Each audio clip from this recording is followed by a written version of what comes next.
দুটো পুজো হয় না, এক লাখ বেঁচে থাকে না। সবাই দুর্গা পুজো 1 বছর বন্ধ, 1 মাস বন্ধ থাকে, আমাদের 10 মিনিট বন্ধ করতে পারেন না। তো তোমরা এই ভিডিওটা দেখতে পেলে, কলকাতার পুলিশ শর্ট লেগে এই আমাদের যে ঈদ উল ফিতরের নামাজ রয়েছে, নামাজ পড়তে দিচ্ছে না। আমি বুঝতে পারছি না কেন দিচ্ছে না। আমাদের বছরে 2টো ঈদ থাকে, ঠিক আছে, বেশি করে টাইম হলে জোর আধ ঘন্টা টাইম লাগে। আমাদের 2 রাকাত নামাজ পড়া হয়, তার সঙ্গে খুতবা থাকে এবং দোয়া থাকে, বাস এইটুকু সময়। এইটুকু সময়ে কলকাতার যে প্রশাসন রয়েছে তারা নামাজ পড়তে দিচ্ছে না।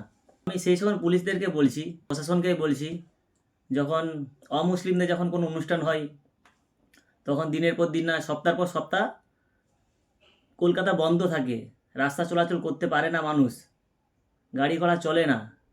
কিন্তু ঈদের নামাজ পড়তে দিলে কি হয়? আর হচ্ছে কলকাতার গদিতে যিনি বসে আছেন, পশ্চিমবঙ্গের মাননীয় মুখ্যমন্ত্রী, উনি ওই যে গদিতে এত বছর ধরে বসে আছেন, কাদের ভোট নিয়ে? এই আমাদের মতো সংখ্যালঘুদের ভোট নিয়ে বসে আছে।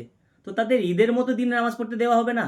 প্রশাসন বাধা দিচ্ছে, মানে নামাজ পড়তে দেওয়া যাবে না, কিসের জন্য? আমি এই প্রশ্নটা আমি প্রশাসনকে করছি এবং যিনি ভারপ্রাপ্ত, যিনি পশ্চিমবঙ্গের, ওনাকে আমি জিজ্ঞাসা করছি, আমাদের নামাজ পড়তে দেওয়া হবে না কেন?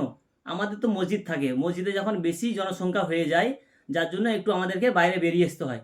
আমাদের বছরে তো 1টা 2টা ঈদ হয়, তো সেইটুকু কি সরকারের কোনো, মানে কি বলা যায়, রেসপন্সিবিলিটি হয় না যে তাদেরকে একটু সুষ্ঠুভাবে আধ ঘন্টা তাদেরকে সময় দেওয়া হোক, তারা নামাজটা পড়বে এবং যে যার গন্তব্যস্থলে চলে যাবে?